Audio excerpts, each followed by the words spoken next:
Welcome to DCTV. I'm Ryan White, and this is the news you need to know for campus and beyond for Monday, March 23rd. Durham College hosted its annual open house Saturday with doors wide open to prospective students. Thousands attended and toured the campus facilities with the opportunity to speak with professors and current students. Many took to the Durham College Facebook page to express how much they enjoyed the open house and shared their excitement towards starting their journey at Durham College next fall. The Durham Region Health Department have been investigating a string of unclean tattoo practices in the area. A member of the public complained to the health department that an Oshawa man, Jamie Armstrong, was tattooing customers in his basement. The health department's attempts to contact Mr. Armstrong have not been returned. Durham Regional Health Department reiterates that any people looking to get tattoos should go to a reputable parlor to avoid possible bloodborne illnesses and contaminations. The RCMP is investigating suspicious envelopes containing an unidentified white powder delivered to senators in Ottawa this morning. Police in the Hazardous Materials Unit are on scene and are testing the substance to determine its toxicity. The envelopes were sent to senators on Parliament Hill and a building in the parliamentary precinct. No injuries have been reported. However, the Speaker of the House of Commons has advised members of Parliament to be on alert for suspicious packages and not to open them. There's been a recent movement to raise the minimum wage in Ontario by about $1. Here's Chance McConnell with more on that story.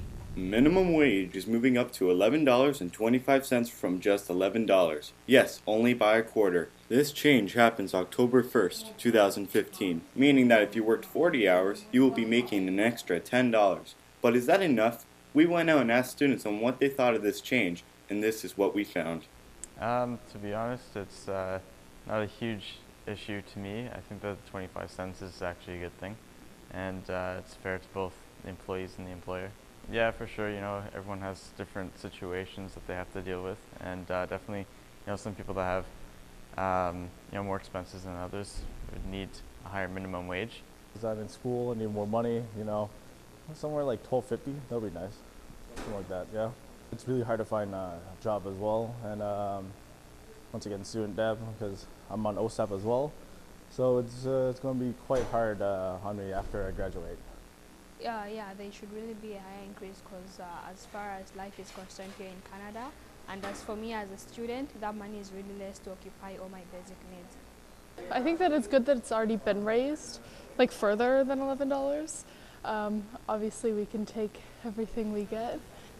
Obviously I think that everybody is wanting, as much money as we can get. So obviously yes, if it was raised higher, I would be more than happy. Students have a wide variety of opinions. Some mind the change, some don't. But let us know what you think. Follow us at Twitter at DCTV or on our website at dctv.ca and leave a comment. This is Chance Forrest McConnell signing off. Sad news coming out of South Carolina. A Canadian soldier who was on vacation with his family was killed in a car crash on I-95. Jeremiah Cross, his wife Crystal, and their 7-month-old child Grayson were killed in a 5-vehicle accident. Canadian Forces spokesman Jeremy Matthews said Cross was a private with 2 service battalion stationed at Garrison Petawawa. 2 others from Pennsylvania also died in the fiery crash which happened Saturday night in the northbound lanes. The cause of the accident is under investigation. Benjamin Netanyahu has been re-elected as Prime Minister of Israel in their national election on March 17. Canadian Prime Minister Stephen Harper reiterated his support for a 2-state solution for Israelis and Palestinians during a phone call to Netanyahu, the first time they'd spoken since his re-election. Netanyahu said in the final days of his campaign that he would not support the creation of an independent Palestinian state, contrary to the position taken by Canada, the United States, and Europe. And finally for news tonight, a coloring contest was held at the Oshawa Centre. Here's Jessica Thompson with more on that story. The Oshawa Centre right now is under construction to bring so much new stores as well as lots of seating in the food court and probably more parking space. Even though all the construction is still going on, the Oshawa Centre still has time to make fun for all the kids for Easter. The Oshawa Centre held an Easter coloring contest last week during the March break. The winners will be announced Friday, March 27th. I talked to one of the marketing directors to discuss more about the prizes to be won. So we're doing like an Easter coloring contest for our kids this year. We don't actually have the Easter bunny on set, just with all the redevelopment and construction. So we have an Easter coloring contest. We have 3 age groups and 3 different pictures for each age group. So kind of varying in the difficulty. So we have anywhere between ages 1 and 11. The contest started last week and it ends this Friday, actually on the 27th. And the prizes are, there's a gift card of $25 for the young kids, as well as Build-A-Bear Workshop bears, like the Easter bunny rabbits. And then for the older age groups, we have $75 or $50 gift cards as well. So, Construction or not, the Oshawa Center is still finding ways to make Easter great for all children. I'm Jessica Thompson here at the Oshawa Center for DCTV. And that's your news for today. Up next, we've got all the latest sports news with Nick Charles. Nick, my bracket's already toast thanks to Michigan State upsetting Virginia. Yep. How's yours doing? I'll just say that mine's in the garbage bin. But let's stay with basketball. Steve Nash is retiring from the game of basketball. The 41-year-old former point guard was ruled out for this NBA season in October due to severe nerve damage in his back. The former Maverick, Sun, and Laker is arguably the greatest Canadian basketball player of all time. Nash won back-to-back MVP awards in 2005 and 2006, becoming the only player under 6'6" tall to win multiple MVPs. Nash also received the Lou Marshall Award as Canadian Athlete of the Year in 2005. Staying with basketball, the Toronto Raptors got back to their winning ways with a 106-81 victory over the New York Knicks. All-star Kyle Lowry did not play in the game due to a sore back. DeMar DeRozan did provide the majority of the offense with a team-high 23 points for the Raps.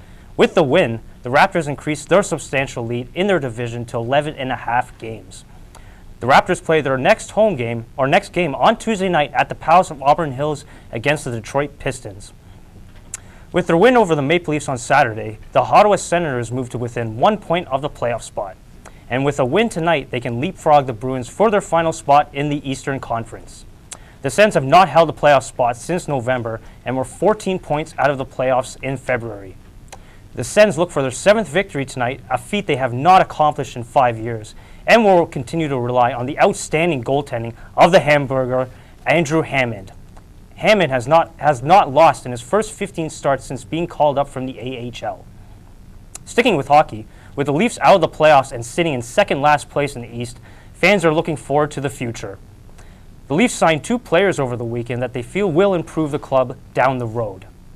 Toronto signed Penn State forward Casey Bailey to an entry-level contract. Bailey has 22 goals and 41 points in 37 games this year. The Leafs also signed Russian Nikita Soshnikov in the KHL this year. Soshnikov has 14 goals and 32 points, placing him 3rd among players under the age of 23. On to baseball, the Blue Jays found their new closer, naming Brett Cecil as the 9th inning man for the 2015 season. Cecil will be replacing closer Casey Janssen. Cecil is currently rehabbing his shoulder in spring training, but he looked comfortable in the closer's role last season, recording 5 saves. With their 3-0 win over Tampa Bay afternoon, the Jays improved their spring training record to 12-8, which is currently first place in the standings of the Grapefruit League. And that just about wraps up sports. Coming up next, Katie Scott joins us now with the best in entertainment. Katie, you have a story on Justin Bieber. What trouble did he get himself into this time? He's always in the news, Nick. Justin Bieber is caught up in neighbor troubles again. Bieber's former neighbor, Jeffrey Schwartz, is filing a lawsuit against Bieber, claiming that the pop star allegedly spit in his face and terrorized his family with loud parties and drug use. The lawsuit also cites damage from Bieber egging his house. The lawsuit also states that Bieber's bodyguards shouted anti-Semitic slurs at the family and his fans even targeted the family. Justin Bieber's friend, Little Twist, is charged with 6 felonies after allegedly breaking into former Corey in the House star Kyle Macy's house, beating up Macy's brother, and stealing things from the apartment.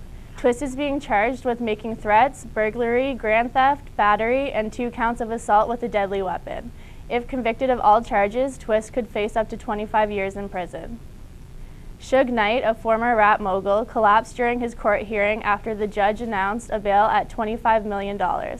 Bailiffs cleared the room and took Knight to the hospital. Matthew Fletcher, Knight's attorney, said that Knight had not taken his diabetes medication for a few days and that he has a blood clot. Knight hit his head on a chair when he collapsed.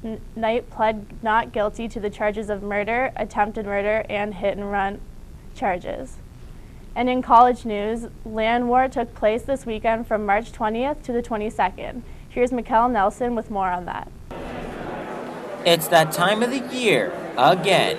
Students from both Durham College and UIT Oshawa campus gather together to celebrate the one thing that binds them all together, video games. Here at Land War, which is held once every semester, gamers from both Durham College and UIT gather together for some fun and friendly competition. Students get to play games such as StarCraft, Hearthstone, League of Legends, Dota 2, Counter-Strike, Smash Bros, and many more.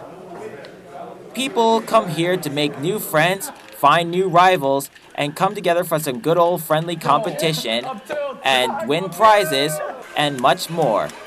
People are encouraged to come here for a rich, diverse culture that is filled with many different people from not only Canada, but all across the world. Students get to experience even new games that they have never played before, even obscure ones such as Pong, and Japanese games such as Gundam Extreme Versus Full Boost. There is always something new and exciting to see at Durham College. It doesn't matter whether you are young or old. It doesn't matter if you're Canadian or from afar. All you need is just a passion for gaming and a good heart to treat everyone with respect and dignity. It doesn't matter who you are or where you come from, there's always something fun and exciting to see at Land War. This is Mikkel Nelson for DCTV, Oshawa. Walt Disney announced on Thursday that their hit movie Frozen is getting a sequel. Frozen has raked in $1.3 billion globally since its November 2013 release. No date has been announced for when the sequel releases. Also announced by Disney was the release date from the next Star Wars film, Star Wars Episode 8, which is set to release on May 26, 2017. The weekend box office was dominated by the Divergent sequel, Insurgent. The film raked in $54 million from just under 4,000 theaters. The sequel fell just short of the first film's opening weekend of $54.6 million. The second-place film in the box office was Cinderella at $34.5 million. The third-place film was Run All Night with $5 million, beating out the Sean Penn thriller The Gunman. And rounding the top five was Kingsman: The Secret Service at $4.6 million. And now back to Ryan White for the wrap-up. Well, thanks, Katie. That's your news on campus and beyond for March 23rd. Be sure to follow us on Twitter at DC Broadcasting or check out our website at dcbroadcasting.ca. Thanks for watching and have a wonderful evening.